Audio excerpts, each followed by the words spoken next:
I'm going to apologise for the state I'm in. I went out celebrating my birthday last night because my birthday was on Tuesday, and I'm slightly hungover, so my face doesn't look great. Let's just move on from that and start with today's video. I'm going to talk about my top 5 most beautiful books that I've ever read. I think they're beautiful, each of these books, due to the characters and the story and the feeling it gave me afterwards.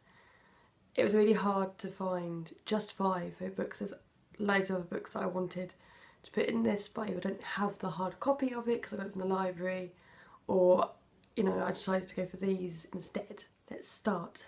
Number 5. It's The Fault in Our Stars by John Green. Everyone that I know that has read this book has found it beautiful. The reasons that I find it beautiful: I instantly cared about the 2 main characters, Hazel and Augustus. I instantly got roped into their world and the tragedies that they have been through and that they're going through. John Green is an incredible writer. Of all the books I've read of his, I get it to them. I read this one in 2 days. I was completely absorbed in this book. I loved it so much. I cried my eyes out reading this. I think I was inconsolable. I was just crying, couldn't stop. It is tragic, but so beautiful that John Green describes death of someone you care about in such a way that it really brings it home. This is why this one made the cut. I love this. Number 4 is Eleanor Park by Rainbow Rowell.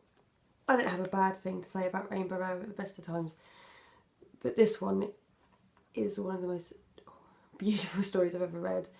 It is haunting what Eleanor goes through, not just at home but at school, and Park is the complete opposite to her, but I really enjoyed watching their relationship grow.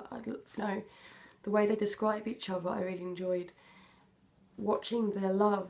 Eleanor is very different to anyone Park has ever met, and he's a bit like everyone else at school. He's a bit of an oddity. But I just love the way Rainbow Rowell describes how he feels about her. That I fell in love with these characters and this world. Rainbow Rowell is amazing. Number 3, I Captured the Castle by Dodie Smith. I go back to this book again and again, and I fall in love with it more each time. If you're a young female writer, this book is for you, because Dodie Smith, even though this book was written in 1949, it doesn't date. The way that Dodie Smith wrote how young girls feel at that age is the same as how we feel in 2016. This book is timeless, and you really feel for Cassandra and her heartbreak. And it is funny, and it is a beautiful coming of age story. I love this. I can say that a lot in this video, by the way. Number 2, The Book Thief by Marcus Zusak. When I first started reading this book, I wasn't sure about the writing style in it, because it is very different to anything I've ever read. It didn't take long before I became addicted to this book. And it is beautiful because not only do you love the main character and her life, it really opens your eyes to Germany's suffering in the Second World War, that you learn there was victims there as well as in Britain and all the other countries. And that's why I love this book, because, you know, it is haunting but beautiful, and it's told by death, and some of the quotes, they leave you breathless. This is one of the most stunning books I've ever had the honour to read, really. I love it. Number 1, and this isn't going to be a surprise to anyone that has watched my channel from the beginning, but I'll talk about it anyway. The Time Traveller's Wife by Audrey Niffenegger. The amount of love for this book that I have is unmeasurable. I love their story, and I love going into this world. And, you know, not many books make me cry over and over again, but this is one of them. And her style of writing is just perfect for me. This book, it changed everything about my own writing and characters, and it is so beautiful. I'm head over heels in love with this book. I don't care how soul-crushing it is.